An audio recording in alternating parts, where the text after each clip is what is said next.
Welcome to Miss V, the Storyteller podcast. This podcast is for anyone who has lost their voice and want to get it back. I lost my voice at a very young age, and it took me years of pain and hurt to get it back. On this podcast, I will bring you personal stories that will make you laugh, cry, think, heal, and in some cases, propel you into making new and better choices. At the end of each story, I share with you my thoughts about what happened, and I ask you probing questions to make you think. No answer is wrong and no one is perfect. So let's get started today with my special guest. I am so excited to have Barbara, and I'm probably going to say her last name wrong, so I'm not going to say it. But anyway, I am so excited to have her. Barbara is an educator just like me. I used to be an educator, and she was one and retired, but she still is an educator because even though when you're retired, you're still an educator. And I was so excited. I wanted her to be on the show so we can talk about education and all these different things in my story. So with that being said, welcome, Barbara. Hi, Miss V. Thank you so much for inviting me today. And my last name is Mojica. Yeah, thank you. I knew I was going to mess it up. I knew. So, Barbara, tell us a little bit about yourself. Okay, well, I grew up in Brooklyn in a working class family. I went to college pretty much on my own. I pushed myself to do that. I was the first one in my family to be fortunate enough to go to college. I love finding out about all kinds of different people and where they went and what they did. So I was drawn to history. Mm, And when I went to college, I majored in history. But when I finished college and, as it turned out, graduate school as well, I decided I didn't like the world of the kind of ivory tower. So mm-hmm. I didn't want to just spend all of my time doing research and being with books. I wanted to work with people as well. So I became a teacher. And for more than 20 years, I worked with children in elementary school from all kinds of grades, from all the way up to seventh grade. But then I became aware that a lot of kids were not learning the way they ought to. They weren't able to reach their full potential. So Mm-hmm. I became aware that different kids need different things, and I decided to go back to school again for special education. Wow. So I went back to school. I took another graduate degree in special education, and then I started to work with children with very intense needs. I worked with preschool children that were autistic, that had very severe physical disabilities like CP or Down syndrome, Fragile Mm, X syndrome, that some of them were born drug addicted, all kinds of problems. And that brought me into a whole new dimension in my career because not only was I working with the curriculum, the subject matter, but I was working with other needs. I was working with their social emotional needs and their speech needs and their physical needs, physical therapy, occupational therapy. So I became introduced to a whole other world of support staff in education. wow. And that was a great experience. And then I eventually became principal of that school, back Wow. to school again because I Oh had my to take a God. degree in administration now. Oh my God. Oh, that is awesome. So then I became principal of that school, and not only was I working with the kids, but I was developing the curriculum and working with all of the staff to meet their needs. So it was great. And then one more step, I became an administrator in a very large school system, the New York City school system, Wow. and I became responsible for placing preschool children into the right programs. So I would be developing their IEPs, and I would be working with the parents, and we would together find a program that would meet the needs of the kids. So that was one of my favorite jobs. But unfortunately, it didn't last too long because there was a big reorganization, a whole big political thing. They Yeah. decided reorganize the whole school system Mm-hmm. in the city. So because I was only there for a few years, I was one of them that got bounced out. So I went back Oh, into teaching again for a while. I was an itinerant teacher. I team taught, working with kids in one classroom, special needs yeah. and general needs. And I still wanted to keep in touch with that severely delayed population. So I also worked one on one with children in the home to um, to meet their needs. So I worked with autistic children and other therapy in the home. So I kind of went all the way around to meet all the different aspects of education. But during that long process, I learned so much. And today, now that I'm retired from the formal classroom, I am combining all my passions, and I write history books for children. My Oh my mission is to gosh. inspire them and entertain them, and also to empower them, because hopefully I want them to become the leaders of tomorrow. So I work with kids in that way, and I also work with parents and teachers still, because I am still doing mini lessons on my YouTube channel, and providing all kinds of tips and advice on my blog and through other avenues. So I kind of tried to pull together all the things that I've done during the years, and to use that experience to help as many people as I can. I think that's amazing. I love the fact that you're one of those people who just want to learn. And if you're not afraid to go back to school, because see, that's what I did. I went back to school because I wanted to learn something else. I'm not afraid to learn. And I think that's wonderful. And you're a great example to children. Keep learning. Don't let anything hold you back. Keep learning. So I know you listen to my podcast and I know you like some of my stories.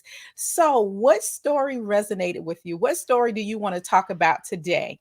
Well, I had to pick one, so this is one, but I mean, there were quite a few that resonated with me. But the African American History Project. I figured Uh, that would be the one. I knew it when we first talked. I immediately thought about that story when I read your profile and I looked at everything. And when you and I talked, I knew that would be the perfect story. And for those of you who haven't listened to that story, it's a story where I share what I worked in a private school, and the school that I worked in was a Christian school. And one of the things about the school was most of the kids that went there were like a grade level ahead.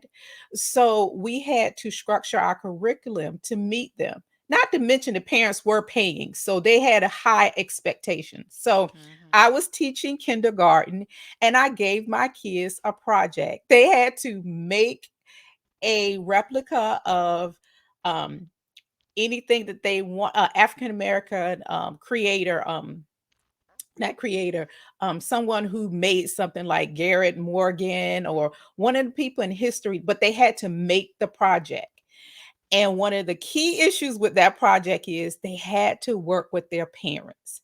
Their parents had to help them, and they could not buy anything from the store. So you can imagine how hot those parents were with me. Not all of them. I had a handful of them that was a little bit upset, but I have always been and I always was a teacher who always thought it was so important that the children interact with their parents. So that project was for them to learn about their history, and all the things that we created and how creative we as people of color are. But I also wanted them to have an experience of sitting down with their parents, talking about the project, learning about it, making it with them, connecting them. And that's what they did. And what was so funny was when the paperwork went out to tell the parents about the project, some of them grumbled, they complained. But then the day that the project was due, I had so many parents who wanted to come that day to hear the kids do their presentation because they had to present it to the class. They had to tell about who they picked. They had to tell their parent about their experience with their parents. My classroom was packed. Let me tell you, the classroom was packed, but the kids did so great. And I had one child who was so honest. He did not make his project. His dad made his project because he got on his father's last nerve, and his father sent him to school. I mean, sent him to bed, and his father made it himself. So when he came to present his project, all he said was, "He, it's a good tall, and so I made it, and that's it." And I asked him, I said, "Well, what happened?" He said, "My dad got mad at me and he made it. When I woke up this morning, it was by the front door." And I had to, I mean, what can I say? He brought a project. But so with that said, I'm just letting you know a little background about the story. We're going to be talking about it. Barbara, what was it about that story that, what were your thoughts on that story when you heard it? Well, a couple of thoughts. The one thought was in when I was working in that preschool, the special ed preschool, we celebrated every type of holiday and culture. The children on the opposite of your situation, they weren't paying. It wasn't a private school, so this was a publicly funded school, Mm. and most of the children that attended the school were from, they tended to be from poorer families, though not Mm. always. And we had cultures from all over the world. We had children uh, that were American born. We had children that were from the Near East. We had children that were from a Hispanic heritage, everything you can imagine. And the parents, some of them were foster parents, some of them were adoptive parents. Mm. Some of the parents actually were undergoing counseling because they had parental issues. Oh, wow. So there we had a myriad of situations, and we because we were a state and city funded school, we were not allowed to display any kind of formal religion. But if we were multicultural, that was Okay. fine. So Okay. if you came to the school in December, you would see us celebrating Hanukkah, singing Hanukkah songs, celebrating Christmas, not the religious aspect, but we would do Mhm. Santa Claus, and then we would celebrate Kwanzaa. And it was like it was amazing. So we had all of these cultures and traditions, and um, it reflected the great diversity of America. And to me, that resonates Mhm. because my personal philosophy is, and I always tell children this when I talk to them in person, the moment you're born, you become a character in history because Mm. we are all born as part of an evolving story. When you look at our Mhm. families, we have ancestors who were there before us. We're now living the story of our family, and there will be people following us in the future who will be carrying on the legacy. The same thing with our communities. Our communities were formed by people who came together because they had something in common, whether it be economics, the kind of Mhm. jobs they had, or Absolutely. the kind of cultures they practiced, and all of these things kind of pulled together the foods that they ate. Mhm. Today in America, we're a great melting pot, but it wasn't always like that.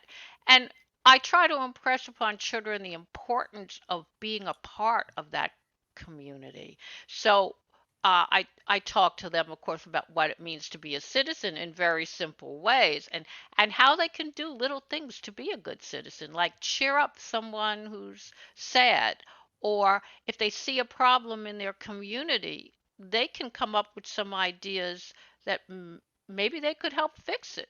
If Yeah. the swings are in the playground are broken, they can go to their parents and say, all the swings are broken, and working with their parents, maybe they can write to their congress people, and they can work on a solution. Yeah.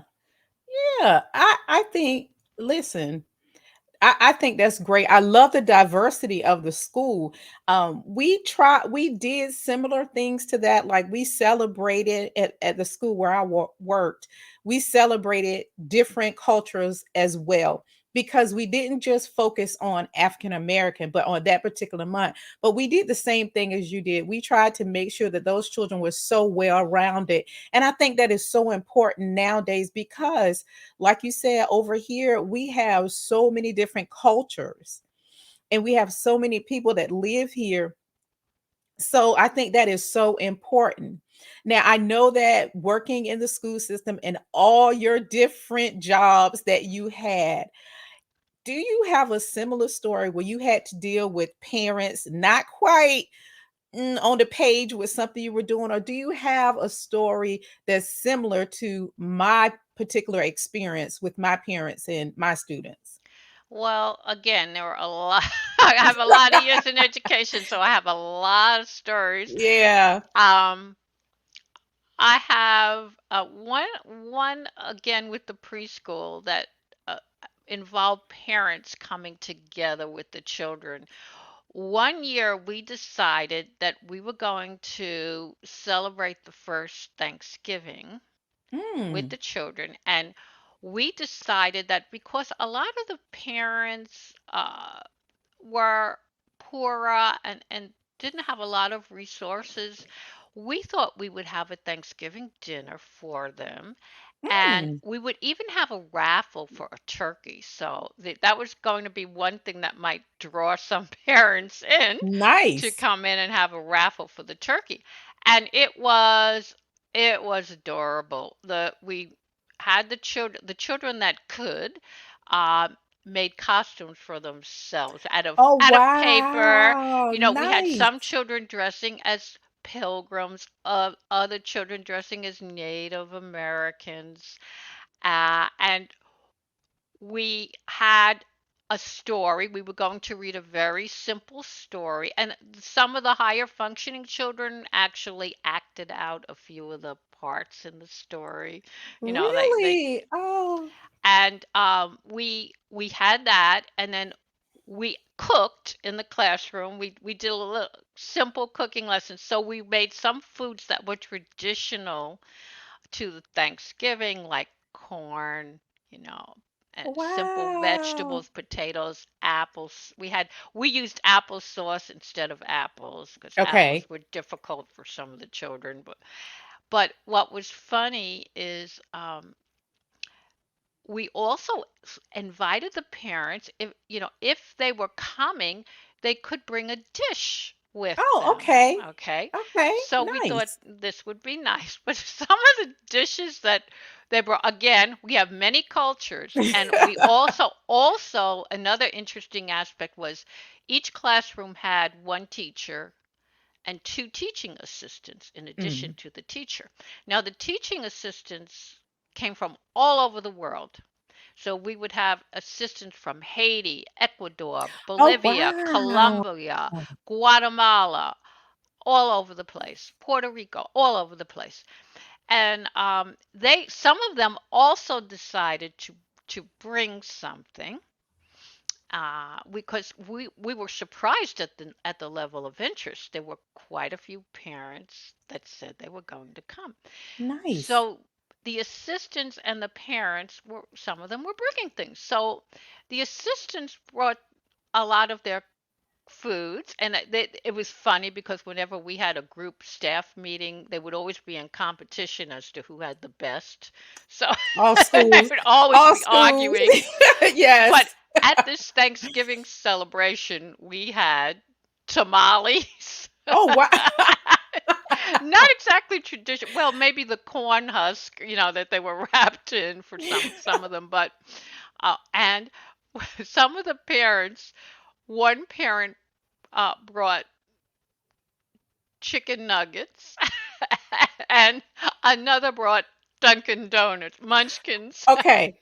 I'm So gonna we had give a very untraditional. well, I will say they were turkey nuggets. Yeah, well, yeah, okay. We can say they were turkey nuggets. That is funny. So all in all, it worked out. It worked out fine, but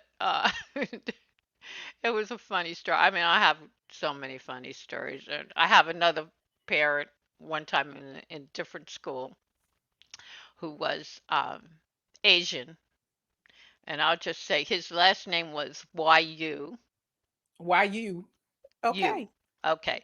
But his first name began with an F and was spelled like something and that was his Oh actual no. name. And Oh I had all I could do every time I met with him, or when he signed anything and sent it into school, it was like But too funny, but did anyone let him know? I mean, I'm sure if he lived here, he knew. Do you think he knew I that it think he was knew, but he just didn't want to change his name. But okay? it was Okay, I don't know how I would have just said sir or Mr. I don't know if I could have done it with a straight face and say Mr. F you. Mr. U. You. Well, I think I love that the story that the first one you just shared because I'm always one of those people. I was always one of those teachers who wanted my parents to participate because I think it makes such great memories for the children. I think they would never I'm sure those kids have never forgotten that experience, especially tamales and Mhm, chicken nuggets for a mhm. Thanksgiving day. I am sure that they have not forgotten that. So let's talk about the questions. At the end of my stories, I always give you my thoughts and then I ask questions. So one of the first questions were, as a parent, have you helped your child with a project? Has there been a project that you helped your child with? And if so, how did it go? Well, a project in particular, for projects, I had two. We're talking about my own children. Yes, your Yeah, children, your student. my own Yes. children. Well, one of them was very super independent and usually resisted any help with anything. And the other one, yeah, not so much, but he was kind of on the independent side. I would help with things like asking the spelling words Okay. and making sure that the homework was done, or if there was a problem with something in math, oh, helping them. Of course, these days, they're changing the techniques with a lot of teaching. So Yeah. a lot of the Yeah. things, the way we learned was, I can remember one thing that my husband helped my daughter with when she was in high school. She went to Bronx High School of Science, so she had to take this shop class, and they had to build kind of a STEM project, and she had to build a trestle bridge. Oh, wow. And he helped her with the design of that, because if it's anything techy, that's not going to be me. So I was all for the arts, the science, the academics, but Right. not for the techie. But they were pretty, I would always make sure that everything was done. I would guide them. I would check uh, that everything was organized, but Mhm. making sure that nothing was left home, or that kind of thing. But otherwise, they were pretty much on their own. And I think that you need to have children be accountable at a I very agree. young age. Yes. You have to give them responsibilities, along with learning about history, which is doing critical thinking, focusing Mm-hmm. on a problem, being able to analyze and see alternative points of view, and then figuring out what could be the possible answers or reasons for things. I think sometimes we're too quick today to say, well, this is the answer, And give because them the now answer. that we have the Yes. internet, we Right. can go on the internet and we can just say, okay, I found the answer. When I was growing up, as a young student, I didn't have the internet. So I had to go to the library. I had to get the books. I had to look for the answers in the books. And then I had to write out my answers. And do it that way, which was took an awful lot more time than it does now. I can, go to the computer, click the button, and. Yeah. So I It's think people did a lot more analytical thinking then hmm than they do now, because we're too quick. And then the other problem is this kind of egocentric thinking, that once you have an answer, if other people that your friends, your peer group, or if you go on social media and people seem to be agreeing hmm with you, well, this has got to be right. So we're too quick some to make judgments and answers. And I think sometimes the answer in history is there is no answer. There is no one answer. no one answer. Absolutely. There are Yeah. many possibilities. And when we try to judge people now, we're not in that time. We're not in that situation. We were not experiencing what else was going on in that time period. We don't know the people that they knew and how they were influenced or not influenced in that time period. So, you have to kind of like walk in the person's shoes. And Right. sometimes I think today, we don't do that. We just see everything from the perspective of the 21st century. So history is something that's been going on, it's hmm evolving. Some of it's good, some of it's bad, but what we have to do is learn from it and incorporate the good so that we can improve and make a situation better in the future. I agree. And I remember when I taught school, I was not one of those teachers that asked yes or no questions. Every time I asked a question, it was a question to make you think, and it was never a yes or no answer. You had to explain it, because I agree with you. I find that kids, they're not thinkers. They're really not, because everything is so easily accessed. They can pick up their phone and get the answer. They can just go to their tablets and get the answer. They don't really have to think. And I think because, well, I call it the microwave system. Everything's so quick, easy, and fast, it doesn't require them to think. And I always think about it this way. When you go to your phone, most phones, you don't remember the phone number because you don't have to. People don't. They No, don't they have don't. to, so they're not using their full access of their brain because technology has made everything so easy.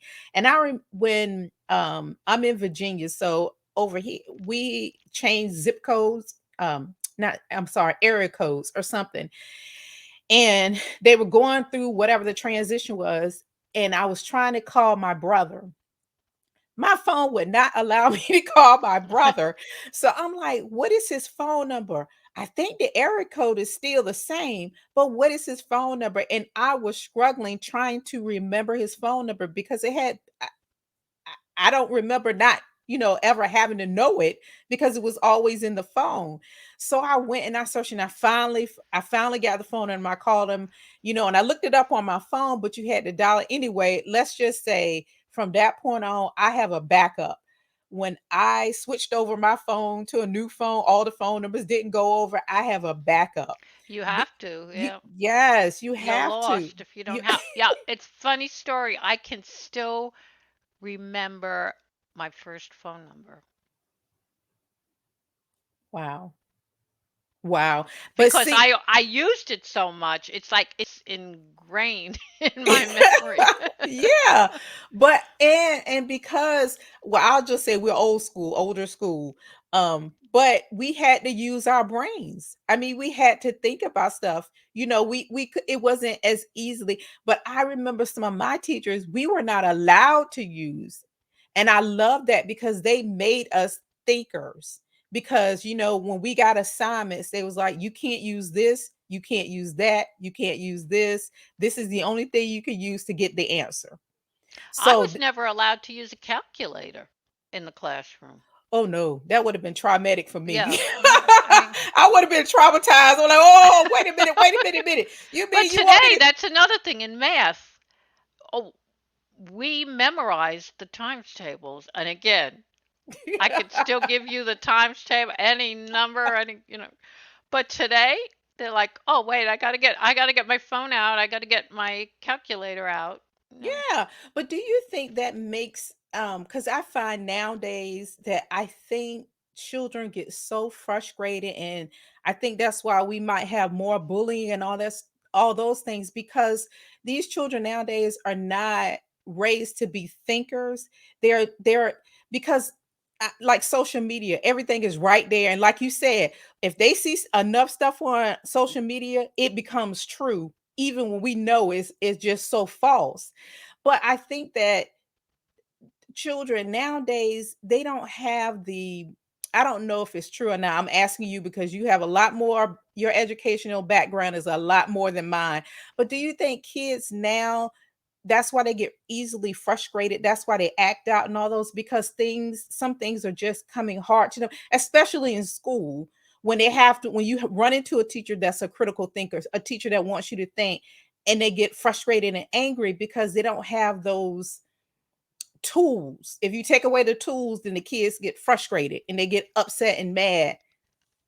And I think you're right. And I think that the basic skills, along with critical thinking, you have these kind of what I call creative thinking skills. They're Mhm. all tied together with the critical thinking. And parents are the first teachers, and parents have to instill these basic skills in Oh, kids. I'm so glad Parents, you said that. I think, first of all, parents should encourage a child to be curious. And of course, Mhm. parents are very busy today, and they don't want to take the time to answer the questions. If a child wants an answer to a question and you give the child the answer to the question, they will continue to ask the questions. They will Absolutely. continue to be curious. But when you squelch that, they stop asking. Finishing tasks, demanding that they finish what they start, teaching them to be accountable. When they go out to work, if you don't train them that you have to finish what you start, what kind of skill does that bring to the workplace? Not a very good one, and they may not last very long in that job. Teaching them to find solutions, that there's more than one way to solve a problem. Yes. So when they say, if they, even if a parent says they want a child to do a certain thing, and the child kind of rebels against that, a parent can kind of ask the child, well, then what do you think you Mhm. should do? You know, it's not exactly negotiation, but showing them that you want to be fair. There's more than one way to solve an issue, and they have to learn that give and take, because when they go Mhm. out into the real world, they're not always going to have everything the way they want it or the way that they see it. So they have to learn that different people think different ways, and they should learn to have compassion and understanding for different viewpoints. And that I think is sorely lacking today. Yeah. And change is a good thing. Some kids are Mhm. so locked into their little rigid routines, whenever there's a change, again, they rebel against it. uh, some of that's natural, like if a parent says we're moving Hmm. and the child says, Right. oh, I don't want to move, I don't want to leave my school, I don't want to leave my friends.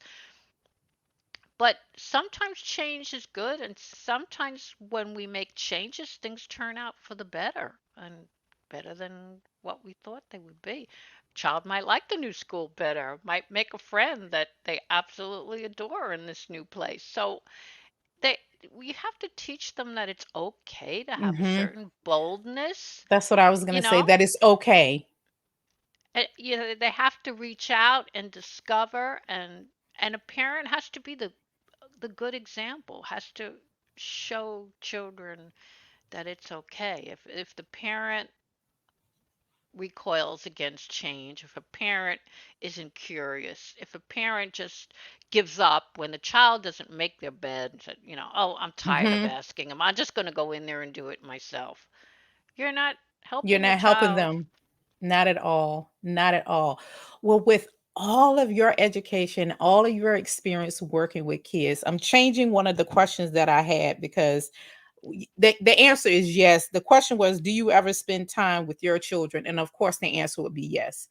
But what I wrote it down because as you were talking, I'm like, this would be a great question for Barbara.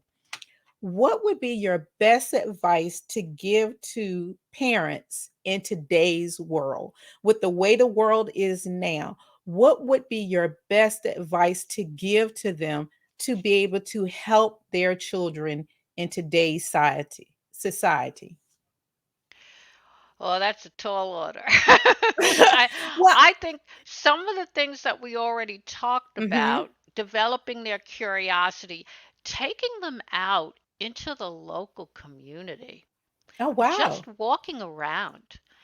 And, you know, if you ask a child, you know, like give them kind of a cue to start them off, like you walking around and you notice an old house, or Mm. you see a store, or you see somebody in the community who's dressed differently or who looks differently.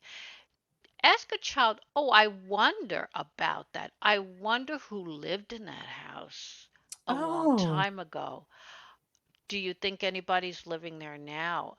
Oh, did you ever think about what our street looked like a long time ago? Did you ever think about the people who lived there, what they were like, what kind of jobs they had, what kind of things they did? Taking them out into the community to notice things that are wrong, and Yeah. you know, like seeing something broken, or a street that has a lot of trash on it that needs to be cleaned up, making them aware of things like that. Oh, What do you think you would do? You know, let them take the initiative. If that they is say, I great. don't know, then you say, well, one thing we could do is, and then let them give another suggestion. You know, just prompting their curiosity. You know, I think two words are great. You know, that I wonder, you know, I wonder Mhm. who, I wonder what, I wonder why, you know, I wonder where. All those kinds of things, you know, encourage child to think. I think today in schools, we spend too much time telling them what to think, Mhm. and Mhm. it's pass the test, got to meet the standards, we got to practice this so that you can pass the test.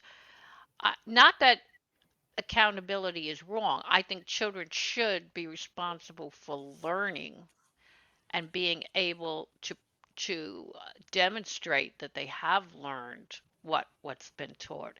But all of this artificial test taking is Mm. we spend altogether too much time on that, and uh, you know, very structured ways of presenting the community, the whole school setting. Everybody's got to do it the same way. Again, you know, not accommodating individual learning styles and learning needs. I think everything is too rigid today. And I think to a great extent, I think the money in education should follow the child, Ooh. not always just be placed totally into the public school system.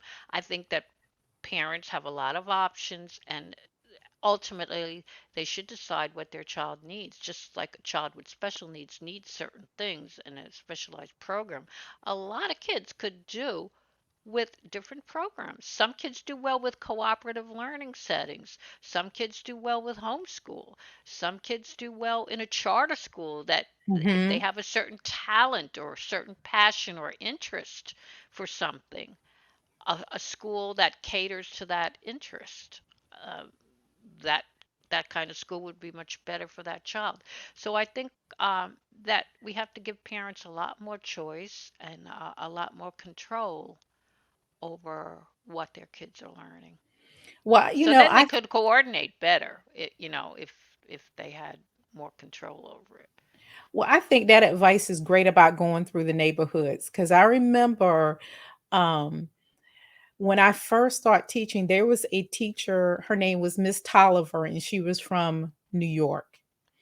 And we watched her video, and I loved her. She used New York City as her classroom. She took her students and she taught them math. She taught them all kinds of things. And I learned so much from her. But I love what you said about taking your kids through the neighborhood and asking them, what, how did you say? I wonder. I love that. Mhm. I wonder why. What do you think? And it's helping the children become thinkers. So that is, if you are a parent, please take that advice and take your children to the park. I mean, take them somewhere they have not been. I don't have kids, but my nieces and nephew, I've always taken them to the beach because I love the beach. I take them to the beach and we make up stories. We build stuff. We use the sand and we write stuff in the sand. And they know me. I'm always asking them questions, but very rarely is it a yes or no question.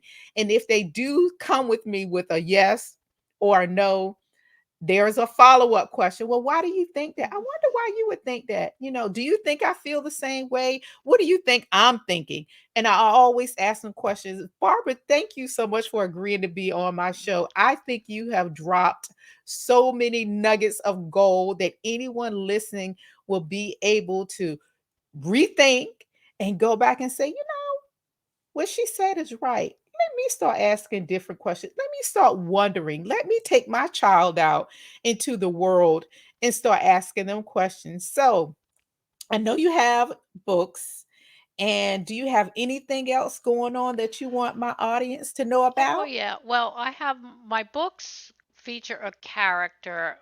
I think I mentioned at the beginning that I want kids to have fun and be entertained and inspired. So I have a character who narrates my series. And in my books, I travel to all different places all over the world. Some of them are very familiar, like the Statue of Liberty. Others are not so familiar. I have a book on the North Pole, and Oh, I have a book on La Brea Tar Pits. So I cover the gamut. I talk not only about history, but I talk about science and the environment. And I make it a point in all of my books to mention little known facts and wow. people that were left out of history. Some of them are African Americans, some of them are Native Americans, people that were just kind of buried in all of the facts and Hmm. all of the standardized kind of curriculum of history. So I want children to ask questions. So my books Hmm. I always ask them questions, I love that. and a lot of times the parents come to me and they say, I never knew that.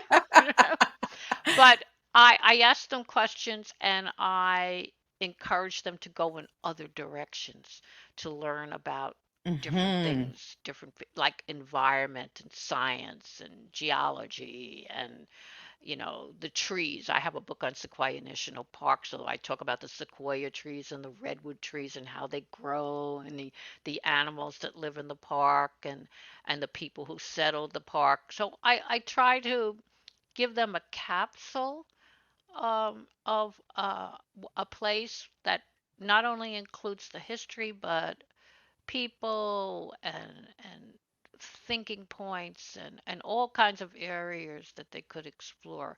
So those are my books. And if you go to my website, it's just littlemisshistory.com. I have from there all of my books. You could see them, where to buy them, what people have said about them. I have my blog, and on my blog, I review books for Oh, kids wow. and the whole family. I call it family friendly. So I go from toddlers to young adults. I review all kinds of books, and I do that twice a week. I have advice tips for parents. I have some tips for teachers. I have some tips for authors. And I have a YouTube channel. And on my YouTube channel, I do little mini lessons for parents. Okay. So if they're Good. very easy lessons to set up on all different subjects, not just history. I have trivia challenges for the adults. Oh, wow. I have kids history videos. I have videos that where kids tell about history and videos on the national parks, and so I have all kinds of videos on there as well. So all of them, I have social media channels, uh, my Instagram and Mm. Facebook and Twitter and so on. So from my blog, you can get to anywhere, any of the resources, most of which are free. So they can click on any of those for the YouTube, wherever they want to go, the blog to get the reviews and so on.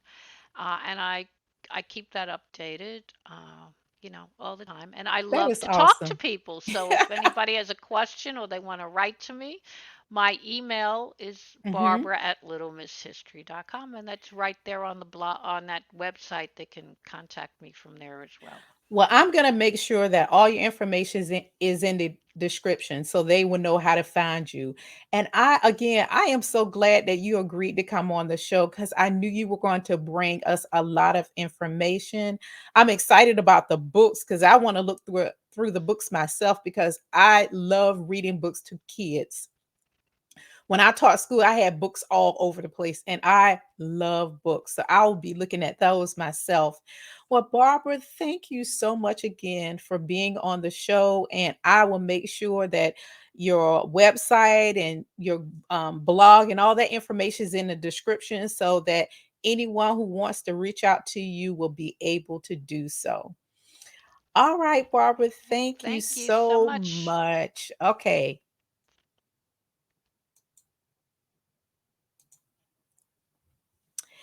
Thank you for taking the time to listen. I pray that this episode will make you think about your own childhood memories, how they impacted your life.